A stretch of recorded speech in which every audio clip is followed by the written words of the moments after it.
чихрийн шижин гэл шууд зүгээр өөрөө слайд уншаад хэлбэлээ.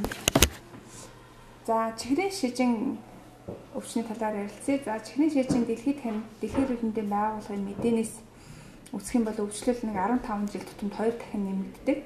За тухайлбал 2000 онд 177 сая хүн уг өвчнөөр өвчлсөн байсан бол 2013 онд 10-аас 79 насны 282 сая хүн одоо өвчлөд байгаа. Өөрөөр хэлэх юм бол хөгжиж байгаа орнуудад илүү их өвчний одоо тархалт нэмэгддэг юм байна. За ингээд энэ мэдээгээр бол 2035 он гэхэд 592 сая хүн тус өвчнөр өвднө гэсэн дэлхийн эрдэмтдийн байгууллагын мэдээ байна. За жил бүр 7 сая хүн уг өвчнөр одоо шинээр онцлогдчихэдэг. За энэ өвчний одоо тархалт хамгийн өндөртэй оронд Энтхэг, Хятад, Америк нэгдсэн улс орж исэн бол одоо эхний байранд Хятад улс одоо тэрүүн хүнд явж байгаа юм байна. За Монгол улсад бол сүүлийн жилүүдэд асар хурдцтай нэмэгдэж байна. Тухайлбал 2009 он 6.5% байсан бол чихрийн шижингийн урдл буюу глюкозын ачаалттай сорилт өөрчлөлттэй 9.5% болж өөрчлөгдсөн байна. За манай Монгол улсад тохиолдож байгаа тохиолдол бол Азийн үндэстнүүдээс ялгаатай буюу таргалалт, инсулины дүжирлийн одоо улмаас явагдгаа гэсэн юм одоо улсын туршлага байгаа юм байна.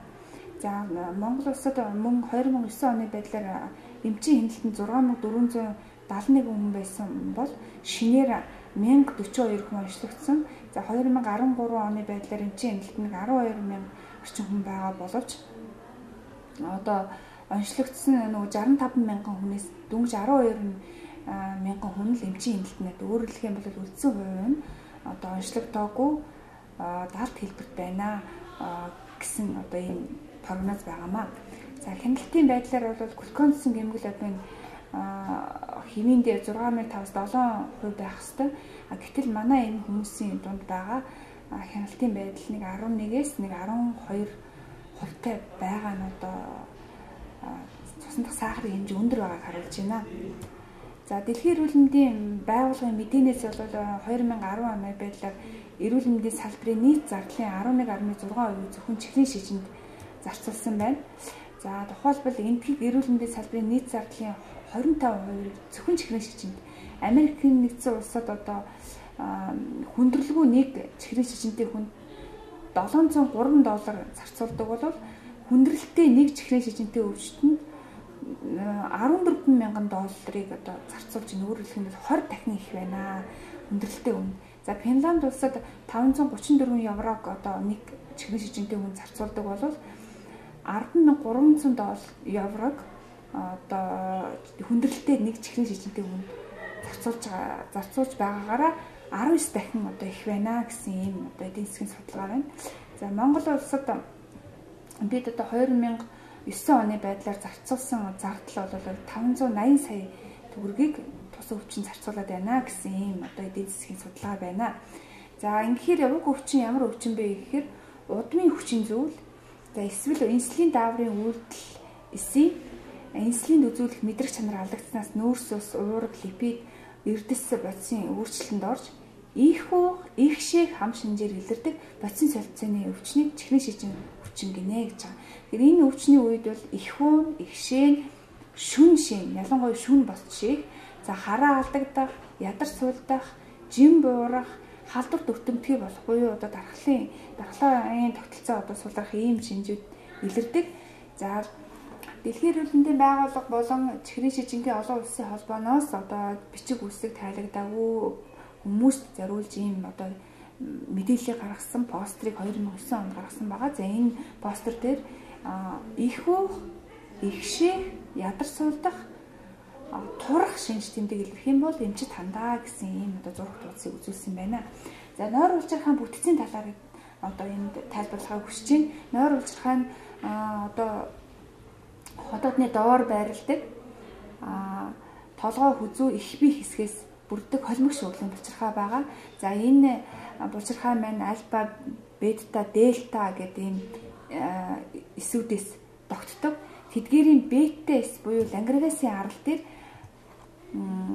арлаас инсулин даавар ялгардаг. За энэ инсулин даавар маань өөрөө цусндах сахарыг зохицуулна. ийм үр гүйцэтгэдэг. Тэгэхээр энэ инсулин дааврын туйлын юм уу харцангуй дутагдлын улмаас ихүүх ихшээх хам шинжилэлд ирж байгаа байсан солилцооны өвчнийг чихрийн шижин гэж дээр дурдсан байгаа. За энэ өвчин бол нэгдүгээр HIV шинж 1, HIV шинж 2, жирэмсний чихрийн шижин бусад хэлбэрийн гэсэн ийм 4 хэлбэрээр одоо ангилагддаг. За чихрийн шижин HIV шинж 1 нь одоо аутоиммуны болон одоо шалтгаан тодорхойгүй гэж үздэг. За онцлогдсон нийт хүмүүсийн дотор 0.1-ээс 10% эзэлдэг болвол HIV шинж 2 нь 90-95% эзэлдэг. За таргалалт инсулины дөжрөл удмын одоо хүчин зүйлээс шалтгаалдаг гэж үздэг. За түүнчлэн бусад хэлбэрийн чихрийн шижин байна. За энд бол моди, за нойр улчирхайн бусад эмгэгүүд нойр улчирхайн өөрийнх нь өрөвсөл холбогч эдгээр цологдох гэх мэт одоо ийм нойр улчирхайн өвчлөлтэй холбоотой хоёр төгчөөр чихрийн шижин өвчин үүсгэс гадна дотоод шүүрлийн булчирхайн эмгэгүүд тухайлбал акромегали, гүйшгийн хам шинж гэдэг ийм дотоод шүүрлийн булчирхайн өвчин дээр суулж хоёр төгчөөр чихрийн шижин илэрч болно. За мөн эмийн нөлөөд өөрөөр хэлэх юм бол стероид, тиазид, пентамины төрлийн эмүүдийн одоо нөлөөнөөс бас чихрийн шижин хоёр төгчөөр үүсэх тохиолдол байдаг. За мөн халдварын гаралтай төрөлхийн улаанууд, цитомегаловирусүүд, за гахаан хавдарч гэдэг юм ийм одоо халдварын улмаас нойр улчирхайн агрегацийн арал буюу бета acid одоо гэмтсэний улмаас чихрийн шижин хоёр төгчөөр үүсэх юм тохиолдол байдаг байна. За ингээд хүн амын дотор буюу онцлогдсон нийт хүмүүсийн 90%-ийг эзэлдэг чихрийн шижин HIV шинж 2-ын талаар товчхон дурдъя. За энэ өвчний одоо гол одоо нөлөөлөх хүчин зүйл нь таргалалт, амьдралын хэм маяг өөрчлөлттэй холбоотой үүсдэг. За үл хувирах одоо эрсдэл хүчин зүйл гэж байгаа. Энд бол удам ойрын хамаатан буюу нагц авах талдаа чихрийн шижингээр онцлогдож байсан одоо ийм удмын анамнезтэй байх нас өөрөлдөх юм бол 40-с дээш насны хүмүүс бас энд одоо эрсдэл хүчин зүйл болох нь. За хувирах хүчин зүйл зан үйлийн буюу амьдралын хэм маягийн одоо өөрчлөлт, таргалалт, хөдөлгөөний өмсдөл, арх тамхины хэрэглээ, за мөн бодисын солилцооны одоо эмгээг өөрлөх юм бол инсулины IGT буюу улам үеийн глюкозын өөрчлөлт, за глюкозын ачаалттай сорилын өөрчлөлт буюу IFG-тэй холбоотой ийм одоо өрсөлдөх хүчин зүйлүүд байдаг бахан. За мөн өмнө нь жирэмсний чихрийн шижингээр өвдөж ийсэн одоо ананезтэй эмэгтэй болон түүнээс гарсан хүүхэд бас эрсдэл хүчин зүйл болох нь. За мөн эгчинтэй нера буюу 4 хил 500-аас дээш хүүхэд төрүүлэх юм бол чихрийн шижин өвчний одоо эрсдэл хүчин зүйл болох нь. За тусны даралт ихсэлт болоод чихрийн шижинтэй яг одоо зэрэгсдэг өөрөөр хэлэх юм бол зарим хэвлийн томд чихрийн шижин цусны даралт ихсэх эмгэг бол ихрүүд юм а гэж бичсэн байдаг. Өөрөөр хэлэх юм бол цусны даралт ихсэлт буюу 100-90 мм өнгөө усны банаас дээш тодорхойлогдох юм бол одоо чихрийн шижин HIV шинж 2-ын нэг эрсдэл хүчин зүйл болох нэ. За түүнчлэн өөх тосны солилцооны алдагдал өөрөөр хэлэх юм бол цусан дах өөх тосны одоо ихсэлт гипер холестерин за мөн таргалалт шизофрен өвчин өөрөөр хэлэх юм бол шизофрен өвчний үед одоо нойр улчирхаад халтай эмүүд удаг. Одоо энэ эдгэр эмийн нөлөөгөөр хоригдтор чихрийн шижин өвчин үүсэж болох нь. За өндөвчний олон хуулийнхаа тав шинж бас энэ өвчний эрсдэл хүчин зүйл болох нэ. За онцлогны шалгуурын хувьд бол энэ тус эмгэгийг одоо онцлоход бас их хялбар. Өөрөөр хэлэх юм бол чихрийн шижин HIV шинж 2-ын үеийн эмнэлзэн удирдамжид зааснаар үлэн үеийн цусан дах глюкозыг захын цуснд тодорхойлож за өөрчлөлттэй гарсан тохиолдолд биохимийн шинжилгээр баталгаажуулснаар тухайн өвчний одоо онш тодорж байгаа. Ингээд үлэн үеийн глюкозыг цусан дах глюкозыг вений захын цуснд тодорхойлоход 5.5 мм мөнгө усны багнаас бага одоо байвал эрүүл гэж үзнэ. За үлэн үеийн цусны сахарын өөрчлөлт 5.6-аас 6-гийн хооронд миллимолын хооронд хэлбэлцэж энийг одоо үлэн үеийн цусны глюкозын өөрчлөлт гэдэг. За мөн 6.1-ээс дээш тодорхойлогдчихвэл одоо чихрийн шижин гэж одоо эргэлзэж дараагийн шатны буюу биохимийн шинжилгээнд плазмын цусны одоо сахар тодорхойлогдно. За өөр нэг хэмжигдэхүүнээр буюу миллиграм децилитрээр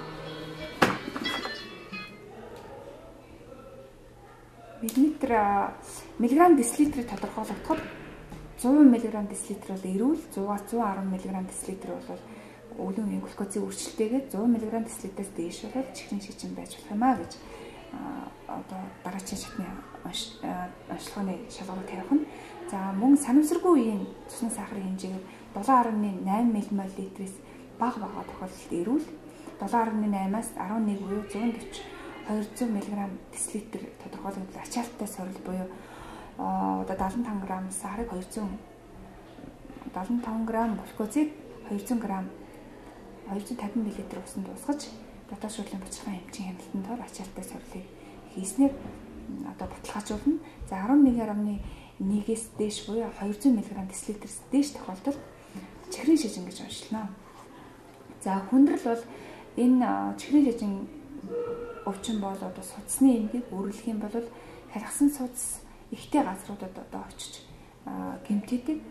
Энд хамгийн түрүүн одоо нүдний гэмтэл буюу микро судасны эмгэг, макро судасны эмгэг гэж хоёр одоо хүндрэл илэрдэг. За энд хамгийн түрүүн нүд бөөрийн дутагдал илэрдэг. За том судасны хүндрэл бол 75% артерийн даралт нөлөөлдөг. За түүнчлэн мэдрэлийн эмгэг буюу одоо 5-аас 10% хөл тайварт тохиолддог байх нэ. За түүнчлэн одоо ялангуяа эрэгтэйчүүдэд бэлгийн үйл ажиллагааны алдагдал 50% одоо тохиолддог. Харин бөөрийн дутагдал бол 20% тохиолддог байх нэ.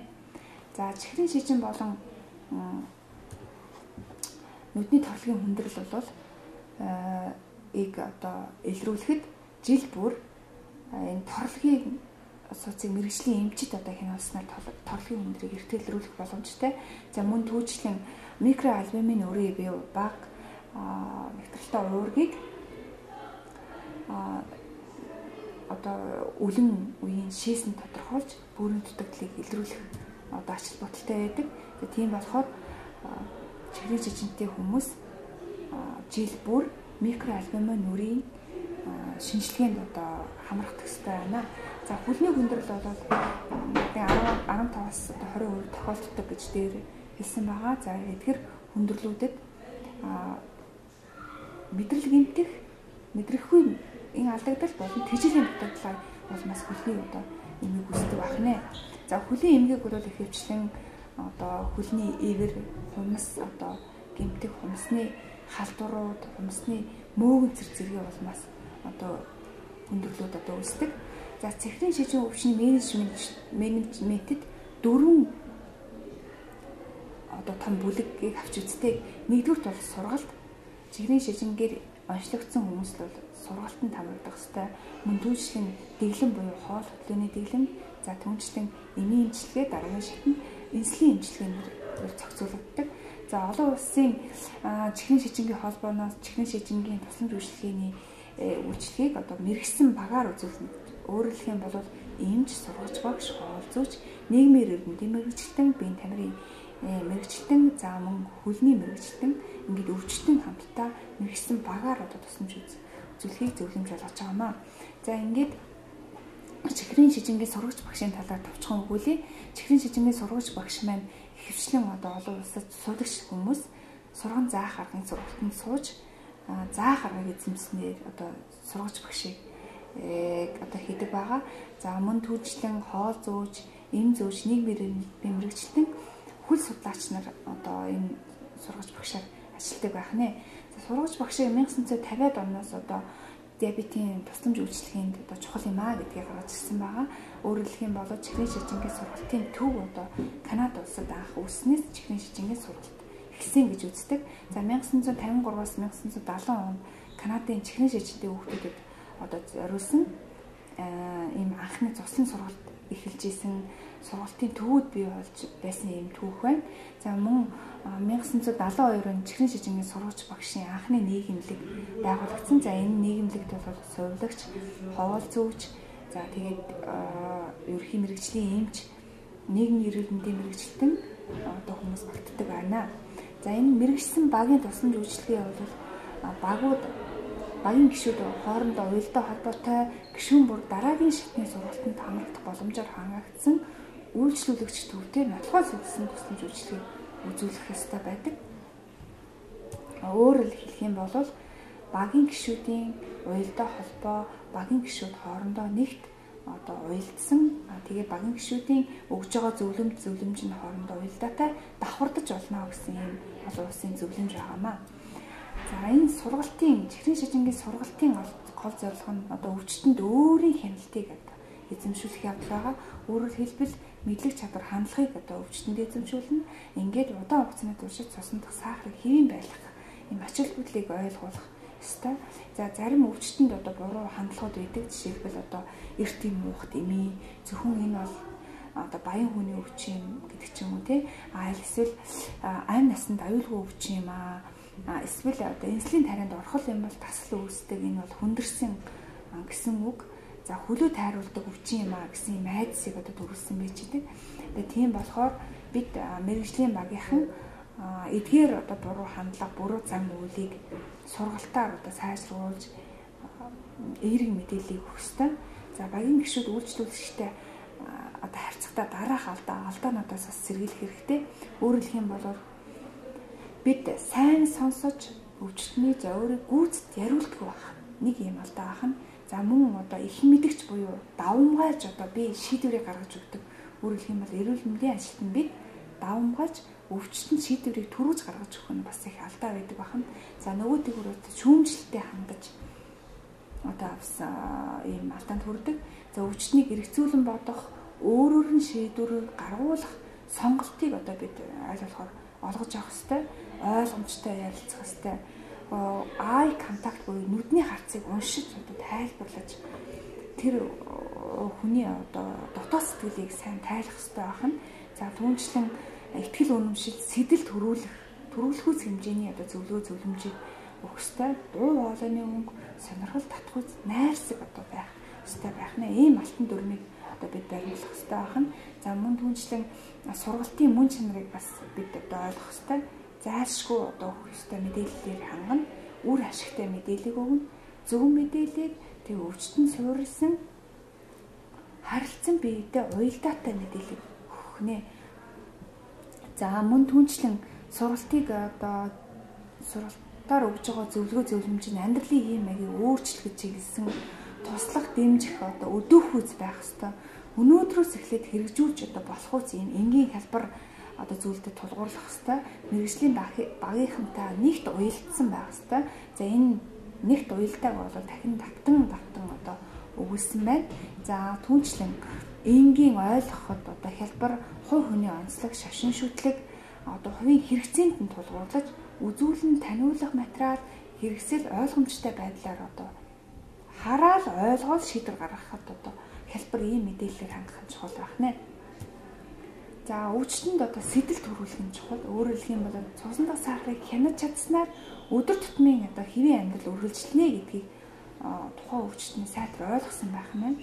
Тэгээ ярих боломжоор хангана, сонголт хийх боломжоор хангана, өөрөөр нь шийдвэр гаргуулах боломжоор хангах хэрэгтэй байх нэ. За жишээлбэл нэг өдрийн хоолны зэвсэг. За тухайлбал өглөө 7 цагт хоол идсэн бол 10-11 үед 2-4-6-аас буюу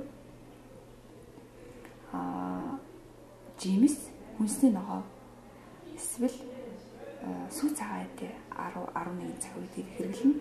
За 1 цагийн үед буюу 13 цагийн үед 1-2 дугаар хоолоо.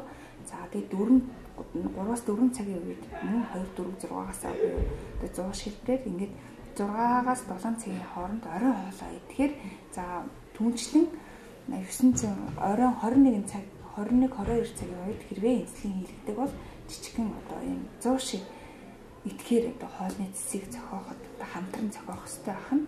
За ингээд эрүүл сонгыг хооллож аль болохоор туслаг баг тэгээд ус ихтэй ногооны орцтой уураг нүүрсэс өөгтсөд зохистой харьцаагаар агуулсан юм хоолыг идэхийг зөвлөхнэ. За түүнчлэн идэвхтэй хөдөлгөөнийг сайн зөвлөх ёстой. Өөрөөр хэлэх юм бол тогтмол хөдөлгөөн хийснээр жим буурна, зүрхний өвчний эрсдэл буурна, эм баг хэрэглэн, эрч хүчтэй байна, эрүүл болно. ерөнхий биеийн эрүүл мэнд сайжирна гэдгийг өвчтөн ойлгосон байх хэрэгтэй байна. Тэгэхээр эрүүл мэндийн ажилтан бид бол чихрийн шижинтэй өвчтөнд төгс эдгэрүүлэхгүй ч бүү оролдож байгаа. Өөрөөр хэлэх юм бол сайн эдгэрүүлэх гэж, сайн болгох гэж оролдоо. Төгс эдгэрэлт гэдэг бол чихрийн шижингийн зөвхөн амьдралын сүүлийн мөч байдаг гэж юм сэтгэл судлаач зөвлөсөн байдаг. Энэ зөвлөгөөг бид даалхан тутамдаа бас бодож зөвлөгөө зөвлөмжөө чиглүүлэх нь чухал юм аа. Тэгэхээр зааж зөвлөх нь чухал биш, сурах нь чухал юм. Юуг сурах уу, эрүүл мэндэд нь яаж нөлөөлөх вэ гэдгийг бид одоо бас бодох хэрэгтэй. За ингээд түлхүүр мессеж байна. Тулгах хэрэггүй, өвчтөнд тулгаж одоо шийдвэр гаргуулах хэрэггүй, биеийн байдлыг анхаарч үзэх ёстой, зөвшөөрөх хугацаа одоо өгөх ёстой гэдгийг бид одоо халуун тутамдаа мэдрэх ёстой маа. За ингээд чихрийн шижингийн үед хэрэглэгдэх эмчилгээний талаар цөөн слайд үзүүлье. Нэгдүгээр хоол хөдөлгөөний дэглэм баримтлан, за түүнчлэн витамин буюу одоо өөрөөр хэлэх юм бол инсулиний мэдрэг чанарыг сайжруулах үйлчилгээтэй юм хэрэглэхээс гадна нойр уучлагаас ялгарах инсулиний одоо ялгарлыг сайжруулах ус юм байдаг. За түүнчлэн 2 эмийн хослоор явж болно. Эм инсулиний хослоор явж болно. Дан инсулинээр эмчилгээ хийдэг. За чихрийн шижин хив шинж нэгийн хувьд бол өөрөөр хэлэх юм бол эмчилгээний тактик бол онцлог зөвхөн инсулинээр эмчилнэ. Чихрийн шижин хив шинж 2-ын үед 4-8 хоногийн туршид эрүүл амьдралын химиагийг дагаж нүрдэхэд цуснд сахар буурахгүй тохиолдолд сахар бууруулах эмийн эмчилгээг хэлнэ гэсэн юм мэдэрч байна. За эмийн эмчилгээнд бол янз бүрийн одоо эмүүд байдаг. За B-guanide төрлийн эмүүд байгаа. За эдгээрт бол метформин орж байгаа. За илгэнээс глюкоз үүсэлт инсулиний мэдрэг чанарыг сайжруулах болон илүүдэл жинтэй хүмүүс зориулсан юм байна. За үйлчлэг уус нь 4-12 цаг хоногийн тун 500-850 1500 мг-аар хоолны дараа хэрэглэдэг. За гаш нөлөө нь бөөлжиг суулга дотор муухай хахдаг ийм одоо гаш нөлөөтэй цэвэрлэлт элэг бөөрийн дутагдал болон эцэслийн үед одоо хэрэглэхгүй. За мөн метлон, пармел, витамин нэрээр одоо байж байгаа. За мөсөлтний мочвины бүлгийн эмүүдээс гэлбэнгаламид буюу нойр уучрахын бета-эсэс инсулины ялгаралтыг одоо нэмэгдүүлдэг юм байна. За энэ нэм нь 12-24 цаг үйлчдэг. За эдгээр энэ нэмийг гэлбэнгаламид нэмийг ялангуяа чихрийн шижингийн эмчлэг 1-р ивийн эм бишээ гэдгийг одоо бас зөвлөмж болгож байгаа. Тэгэхээр тус эм маань бол 12-24 цаг үйлчлэг хоногийн тун 2-8 мг. За өндөр настай бөөр элэгний дутагдaltaй хүмүүст одоо хэрэглэхэд гипогликемид одоо оруулдаг. За уг эмийн эмүүдийг чихрийн шижингийн 2 ба 3 дугаар сонголтын эмүүд гэж үздэг. Гаш нөлөөний жин нэмэгдэх. За гипогликемид оруулах дотор мухараас арьс цахнах эм гаш нөлөөтэй ах нь элэг бөөрийн дутагдaltaй хүмүүст хэрэглэхгүй. За түүнчлэн энэ бүлгийн эмүүд глизид эм, гликлазид, глимерид, глизид эмэр гэсэн одоо бас эмүүд хамаардаг. Тэг зарим дин дооны одоо бүлэг эмүүд гэж байгаа. За энд бол инсулины мэдрэг чанарыг нэмэгдүүлдэг. 10-12 цаг үйлчлэг бөгөөд хоногийн тун одоо 4-8 мг байдаг гаж нөлөө жин нэмэгдүүлдэг. За цэвэрлэлтийн үед л элэгний эмгийн идэвхжлийн үед одоо бас хэрэглэхгүй. За энэ эмэнд пиоглитазон, розиглитазон, огло гэдэг эмүүд бол хамаардаг. За альпа гликозидазыг саатуулагч бүлгийн эмүүд байна. За энэ нь бол акробозо ордог. За акробозо эм нь бол ходоод гэдсний хамаар нүүрс усны шимтгэлтийг бууруулах, за хоолны дараах сахарыг одоо бууруулдаг эмчилгээтэй. Селфтонил, мочвин, за метформин, инсулины айл нэгт хавсарч эмчилгээнд хэрэглэхэд тохиромжтой гэж үздэг. 2-4 цаг үйлчлэн хоногийн 700-300 мг. Гаш нөлөө нь ходоод гэдсний талаас одоо бас илүү завуур илэрдэг юм гаш нөлөөтэй. За инсулины талаар товч одоо өгүүлье.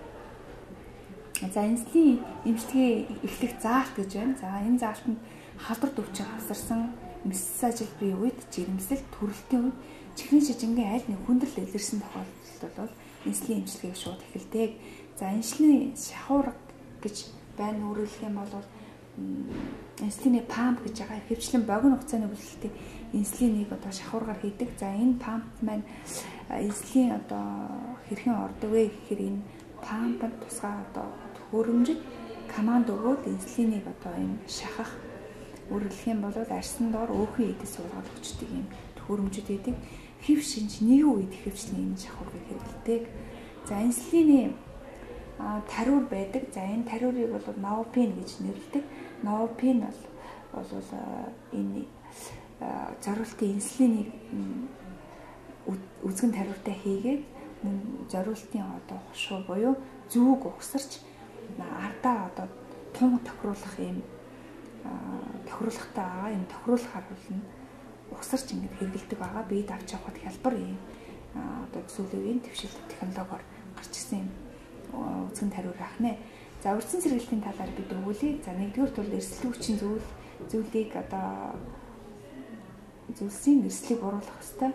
За амьдралын хэм маяг арга тамхи хөдөлгөөний одоо зохицуулна. За хоёр дахьчоор бол хоёр дахь урьдчилан сэргийлт эртэлрүүлнэ, хяналт өөрөлдөх юм эмнэлгийн болон өвчтний үүрийн хяналтыг одоо сайжруулна, суулгааг сайжруулна. Гурав дахь урьдчилан сэргийлт болохоор хяналт хүндрэлээ сэргийлэх өөрөлдөх юм цочмог хожим үеийн одоо хүндрэлээ сэргийлэх хэрэгтэй. Тэгээ нөхөн сэргээх тусламж үйлчилгээнд хамаарна. За чихрийн жижингийн урд үеийн глюкозын ачилттай сорд өөрчлөлтийн хүмүүст одоо 10 жилийн дараа 50% чихрийн шижингээ уншигддаг. 25% нь одоо хэвийн 25% нь глюкозын ачилттай сорд өөрчлөлтийн хэвээр үлддэг гэсэн юм судалгаа байдаг. За чихрийн шижингээ сэргийлсэн зарим одоо дэлхийд хийгдсэн томоохон судалгаануудын мэдээллээс тайлцуулъя. Тухайлбал Финланд хийсэн судалгаагаар 50% чихийн жингээ бууруулад өөх төсний хэрэглээгээ 30% бууруулж тэр дундаа хансан өөх төсний хэрэглээг 10% бууруулад 1000 ккал тутамд 15 грамм эслэгийг нэмэгдүүлж өдөр бүр 30 минутаар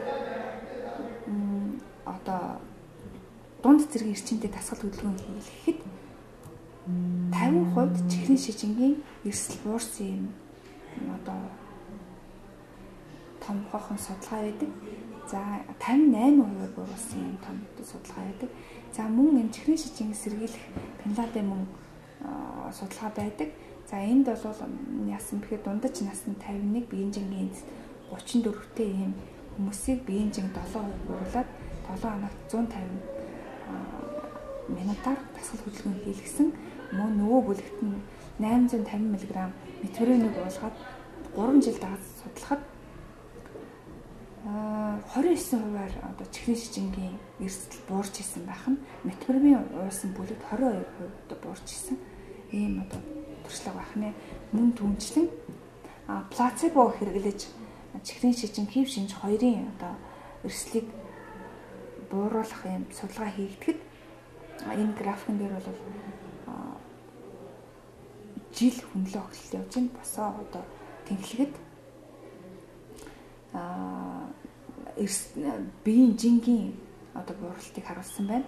Тэгээ хэвтэ тэглэг жил энэ судалгааны жил одоо явагдах жил өнгөрөх тусам зан үйлийн өөрчлөлт илүү нэмэгдэж метформин уусан бүлэгт зан үйлийн өөрчлөлт явагдсан мөртлөө одоо таргалалт өөрөлдөх юм жингийн бууралт хөдөлгөөн бас ажиглагдаагүй юм хоёр дахь график гаргаж байна. За гурав дахь графикэн дээр бол хуурамч жин буюу плацебо хэрэглэсэн бүлэгт жин болон хугацаа өнгөрөх тусам жин болон эрсдэл бол буураагүй зураг харагдаж байна. За мөн түнчлэн Шведэд хийсэн юм судалгаа байгаа. За энд бол 845 хүмүүс хяналтын бүлэгт аваад 845 хүмүүсийг бариатик сүүжрийг буюу юм ходоод хумих хагалгаа хийсэн байгаа. За энд бол бариатик сүүжрийг хийсэн хүмүүст бас чихрийн шижингийн эрсдэл бол буурч исэн. Өөрөлдөх юм бол бага эдгэн чихрийн шижингийг сэргийлэх юм а гэсэн энэ дүгнэлтэнд хүрсэн байгаа. За ингээд чихрийн шижингийн хяналтанд одоо бид глюкозын эмгэл обын буюу 3 сарын дундаж үзүүлэлтийг 3 сарын дундаж сахарын үзүүлэлтийг 6.5%, артерийн даралтыг 130-80, холестеролын хэмжээ 4.5 ммл барих, бага натурал липопротеидыг 2.5, их натурал липопротеидыг 1-ээс илүү дээш одоо тодорхойлогдох хяналтын үзүүлэлт байна. За мөн түнчлэн тригглицеридыг 1.5 ммл-ээс бага одоо хэмжээнд барих. За шээсэндийг альбумин креатинины харьцаа мөн дасгал хөдөлгөөнийг 7 хоног 150 минутаар байхаар одоо хяналтын үзүүлэлтийг гаргасан байна. Ингээд энэ хяналтын үзүүлэлтийг бол эхний удаа слайданд үзүүлсэн нүдний уг хяналтын эмчилгээний одоо эмчийн үзлэгүүдийг бүгдхийн за дараачийн хүснэгтэнд дараачийн эрэлтээр одоо энэ нүдний уг жин артерийн даралт цусан дахь сахар глюкозын гемоглобиныг заавал үзэх хэрэгтэй. За улирлын үзлэхэд бол хөл болон цусны логшил мэдрэхүүн үзлэг. За цусны даралт сахар глюкозын гемоглобиныг үзэх юм аа. За түнчлэн их бага натурал липопротеидууд холестерины хэмжээг үзэх ёстой. Жилийн эцсийн хяналтанд эдгээр одоо цэлтүүдийг бүгдийг одоо үзэх ингээд өвчтний өөрийн хяналт буюу эмчийн хяналтанд хамааруулж авч үздэг. За түнчлэн SMBG буюу энэ өвчтний өөрийн хяналтыг цусан дахь сахарын хэмжээгээ 3 хоног 7 хоногт 3 хоног дараалан үзээд энийг графикаар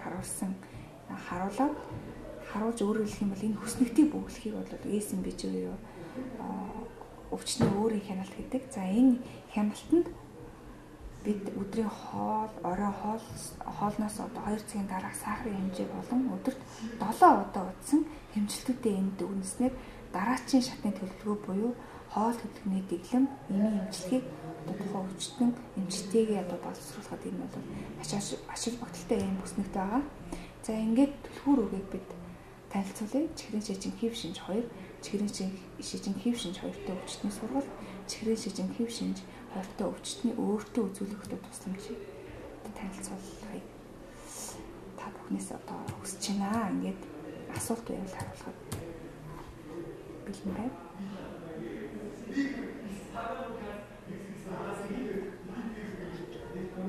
За чихрийн шижингийн хөлийн хүндрэлийн талаар одоо мэдээлээ.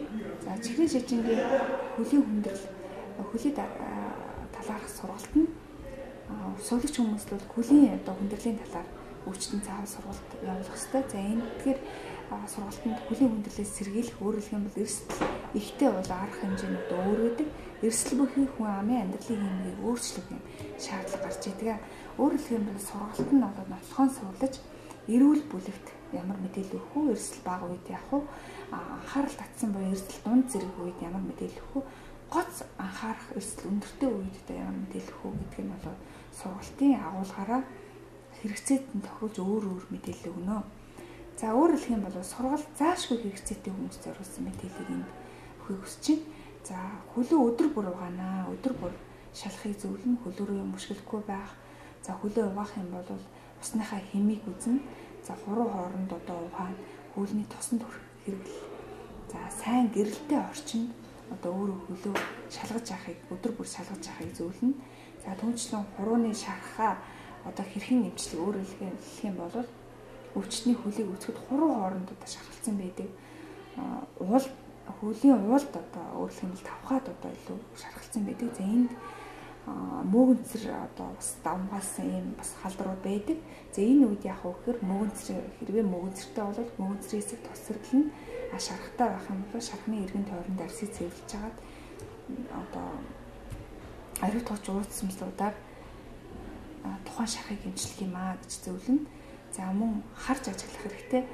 Хурууны эргэн тойрон, хөлний одоо хурууны салаа бүрдэн, за хуруу хооронд бүрдэн, түнчлэн ар хэсэгт нь илүү одоо сайтар гэрэлтэй орчинд үзэх хэрэгтэй. За өөрөөр хэлэх юм бол үзэж байгаа сувлагч болон үзлэгийг хийж байгаа сувлагч болон өвчтний хөл нэг параллел түвшинд байвал илүү одоо үзэхэд одоо хялбар илүү наривчлал сайтай одоо үздэг. За хөвгөрт няцарсан зүйл байна уу, зүсгдсэн зүйл байна уу, цэврүүцсэн зүйл байна уу гэдгийг шалгаж ажиллах хэрэгтэй. За түнчлэн хөлний одоо ивэр байгаа хэсгийг ажиглана. За хоёр хөл хоорондоо одоо ялгаатай байна уу гэдгийг ажиглах хэрэгтэй. За мөн түнчлэн хөлийн хурууны хэлбэр дүрсээ одоо өөрчлөгдөж байгаа арьсны уян хатан байдал одоо ямар байна, арьсны чиглэг байдал ямар байна гэдгийг харж ажиглана. За түүнчлэн хөл одоо хоёр хөлийг хооронд харьцуулж үзнэ гэж дүгэрсэн байна. За хөлний одоо үзүүрх хэсгээр өөрлөх юм бол хумсанд одоо ямар өөрчлөлт байна гэдгийг сайтар илрүүлэх хэрэгтэй. За түүнчлэн хурууны өндгнүүдэд хөлний хурууны өндгнүүдэд ямар байна, хөлний араар одоо даралт ихтэй хэсгүүдэд ямар байна. За түүнчлэн энэ хөлний хумс одоо салгааж ургасан байна уу? Эсвэл одоо эмгэгээр одоо зузаарч ургасан байна уу гэдгийг ажиглах хэрэгтэй. За зарим тохиолдолд тийм зузаан одоо хумс ургасан байж тээ. За хуруу хооронд бас шарах шалбархаа тэжээл дутагдлын шинж байна уу гэдгийг бас бид ажиглана. За тэжээл дутагдлын улмаас янз бүрийн юм одоо хэлбэр төрсний алдагдал гардаг. Шарлотын хүл гэж үүсдэг. За ингээд хөлийн хумсаа одоо яаж арчлах, хөлийн арьсаа яаж арчлах талаар бас зөвлөгөө өгнө. За хөлийн хэрвээ арьс одоо илэрхий тэжээлийн дутагдaltaй хууршилтай байх юм бол холио угаасны дараа чийгшүүлэгч тусаар арчина. За өвчтөй болон шаргалсан хэсэг хуруу хооронд бол тосон массаж энэ хуруу хооронд хэсгээс бусад газар болоо тосон массаж хийн. За зарим хүмүүс одоо хөлийн сүрчиг бас хэрэгэлсэн байдаг. Янз бүр өнөртөн танартаа өнөртнийг одоо хэрэгэлсэн байдаг. Энээс бол айлуулахаар зайлшгүй хэрэгтэй зөвлөнө. За хумсаа одоо хэд ургуулж болохгүй, шоох үзүүр гарган тайрж болохгүй, хумсны одоо зах ирэмгээр нь үзүүр гаргаж одоо тайрч болохгүй гэдгийг бас зөвлөнө. За гэр бүлийн болон ойр дотны хүмүүсүүдээр ялангуяа залуу одоо хүүхдүүдээр илүү нарийн ажиглалтыг хийх хэрэгтэй гэж зөвлөнө. За ойм сонгохтой яах вэ гэхээр хүн даван уландаа зөөлөвчтэй дээд хэсэг буй шилбэрээ барихааргүй, ойдол нь холхоргүй өвдөг хүрсэн юм өндөр биш өмсөдийг сонгоорой гэж зөвлөх нь байна. За гутал бол хааш 1 см одоо орчим юм зайтай бариу биш өндөр өсгийгүй. За улан зузаан үдээстэй дотор тал чи татхааргүй овн товнгүй дотор тал нь одоо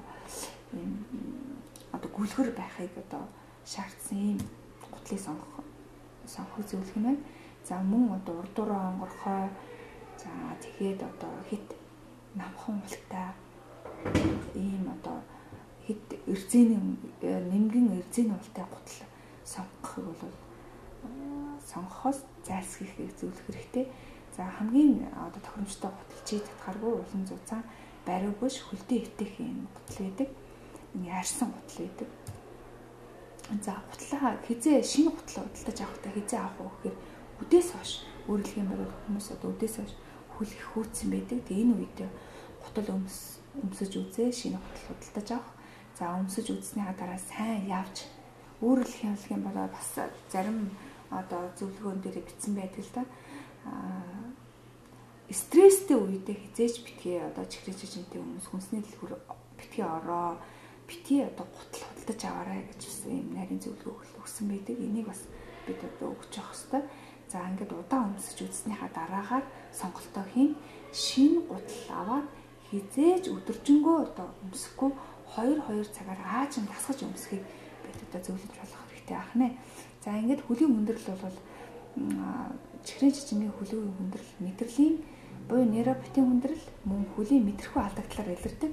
Мэдрэхүй бууралт нь хөлийн шарах шалбархаа, хөл ирэмгэнэх, бадаарах, өвдөх, хүүтэн өргөх ийм шинжүүдээр илэрдэг. Дээрх шинж тэмдэг илүү шөнийн цагаар илэрч гинэ үү гэж одоо бид бас асуултаа тавих хэрэгтэй байна. За мөн өвдөлттэй хэлбэрийн нейропатийн эмчилгээний мөрөн асуудал одоо хүртэл судлагдаагүй байдаг. За зөвхөн антидепрессант буюу антикоагулянт болон глюкоз бууруулах хэмжээг одоо зөвлөдөг байна. За түүнчлэн амьдралын хэмжээг өөрчлөх хоол тэгээд арх тамхины хэрэглээг бууруулах. Ялангуяа тамхи татдаг хүмүүс тэгээд өндөр нуруутай одоо хүмүүст илүү хөлийн хүндрэл ажигладаг. Тэгээд тийм болохоор тамхи таталт бол цусны өтгөрлөлтийг бий болгодог. Цус өтгөрснөөр захын захын судсууд тэжээл дутагдлын юм шинжилэрсэнтэй холбоотойгоор хөлийн хүндрэл үүсдэг байх нэ гэдгийг сайтар олгуулна. За ингээд хөлийн үнэрлийг эртэлрүүлэхдээ яах вэ гэхээр урьдчилан сэргийлэх үзлэгийг одоо хийдэг. За тусгайлан одоо мэргэжлийн сургууч багш нар одоо монополамент тест, за хөлний судасны артерий дарзалис педис, постериор тибалисыг үздэг. За мэдрэхүүн үзлэг одоо янз бүрийн өнгөц улангууны мэдрэхүүн үздэг. Шагаа бугны индекс гаргаж болно. За ингээд өвчтний сургалтыг одоо бид цагдаар эртэлрүүлэлтийг хийх юм аа. За мөн эртээ зүйлээр эврийг авахгүй байхыг зөвлөх хэрэгтэй байх нь. Ямар нэгэн зүйлд одоо түлэгдэхийг сэргийлэх хэрэгтэй. Өөрөлдөх юм бол цахианаар халтах хүнжил, за машины мотор гэх мэт юм зам дээр одоо халсан зам дээр бүтгэл нүцгэн явах гэдэг юм ийм зүйлүүдээс татгалзахыг одоо зөвлөх хэрэгтэй. Заавал одоо хол алхах хэрэгтэй гэдгийг бас зөвлөн. За мөн дүүжлэг хөлийн өндөрлөлтөд хүмүүст бол хол алхах шаардлагагүй, алхахгүйгээр хийх дасгалууд гэдэг тухайлбал усан дотор хийх одоо дасгалууд гихчтэй, за дугуй унах дасгалж гэдэг юм ийм дасгалуудыг бас зөвлөгөө болдог, зөвлөгөө өгдөг. За түүнчлэн ямар нэгэн шинж тэмдэггүй сайжрал гарахгүй байгаа тохиолдолд сурч багш нь мэдрэлийн эмчт зүйлнэ. Өөрөлдөх юм бол сувлагч бүр хөлний үйлчлэгийг хийж чаддаг энэ чадамжийг эзэмших хэрэгтэй байна. За ингээд өвчтөнд сургалтаар авсан мэдээллийг хэрхэн хэрэгжүүлэх вэ гэхлээр тодорхой мэдлэггүйгээр амьдралын эмгийг өөрчлөх хэрэггүй. За 7 хоногт та хөлөндөө хэдэн минутыг зарцуулсан бэ? Та хөлөндөө тос түрхэж элэг хийхдээ 7 хоногт хэдэн минутыг зарцуулав гэж байнга одоо асуух түлхүүр мессежийг асууна. За ингээд судасны лугшилтыг одоо тэмдэрч үзэх талаар та бүхэнд онлайн мэдлэг олгоё. Артерий дарзалис яаж олох вэ гэхээр эрхийн хуруу шагаан огтлцох цэг дээр бол артерис дарзалис байдаг.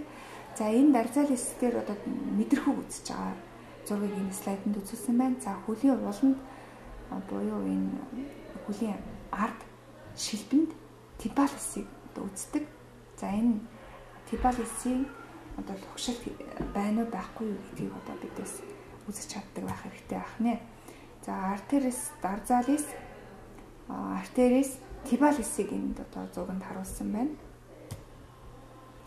За энэ слайдн дээр бол эмч болон сургагч багш тэмдэглэлтийг яаж хийж байгаа талаар, судсын тэмдэглэлтийг яаж хийж байгаа талаар харуулсан байна.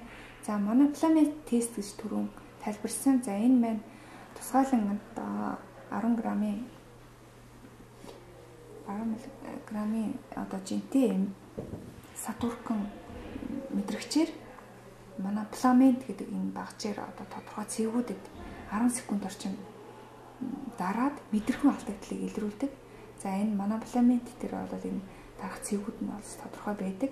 Тэгээ баруун зүүн хөлүүдийг хооронд нь харьцуулж үзэж энэ одоо мэдрэхүүн алдагдлыг бас илрүүлж болдог. За энэ слайдн дээр монополаментыг харуулсан байна. За энэ бол энэ үзлийг хийж байгаа болон сувилагч сургагч багш нар яаж үзлийг хийх вэ гэдгийг харуулсан байна. За ингээд хөлийн хүндрлийн талаарх хичээлийг төгсгөё. За дараагийн хичээл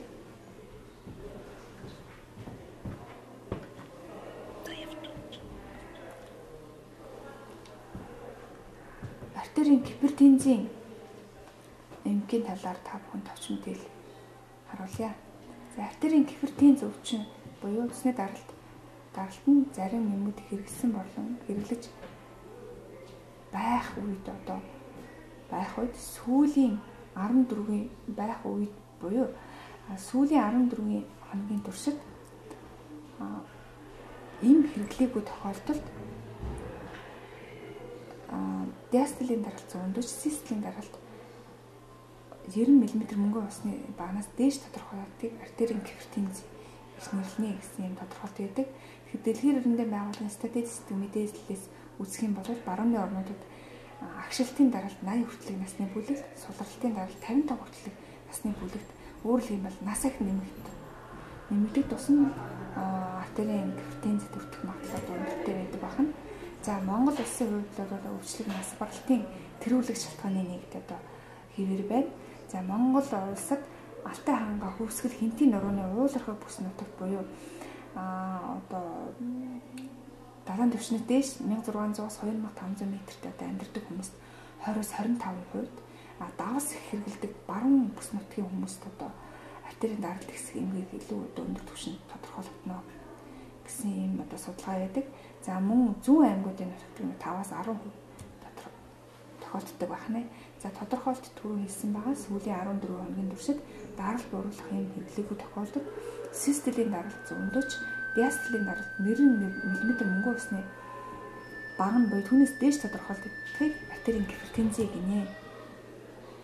За гол эрсдэл хүчин зүйлүүд өдөр бүрийн тамхины хэрэглээ, арх, жимс ногооны бага хэрэглээ, хөдөлгөөний хомсдол, илүүлэлжийн буюу 25 кг метрийн катартаас дээш тохиолдолд одоо биеийн жингийн индекс энд гарсан тохиолдолд эрсдэл хүчин зүйл болгоно. За цусны сахарын эсэл, гиперхолестеринемия, за мөн түнчлэн эрэгтэй хүнд нас 55, эмэгтэй хүнд 65-аас дээш. За удам өөрөлдөх юм бол садан төрөлд эрэгтэй 55-аас дээш, эмэгтэй 65 наснаас дээш тохиолдолд зүр цусны эмгэгний улаас нас барсан тохиолдолд гол эрсдэл хүчин зүйл болгоно. За стресс бас эрсдэл хүчин зүйлд ордог байна. За дэлхийн эрүүл мэндийн байгууллагын одоо 1999 оны артерийн гипертензийн даралтын түвшний тодорхойлтыг одоо энд харуулсан байна. За нэгдүгээр эгнээнд систолийн даралт, хоёрдугаар эгнээнд диастолийн даралтыг харуулсан байна.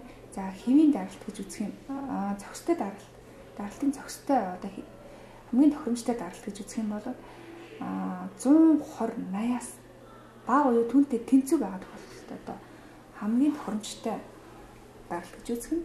За хэвийн гэдэг нь 130-85, хэвийн дээд гэдэг 130-аас 139, диастолийн даралт нь 85-аас 89 хооронд хэлбэцжээ гэж одоо хэвийн дээд түвшин гэж үзэх нь.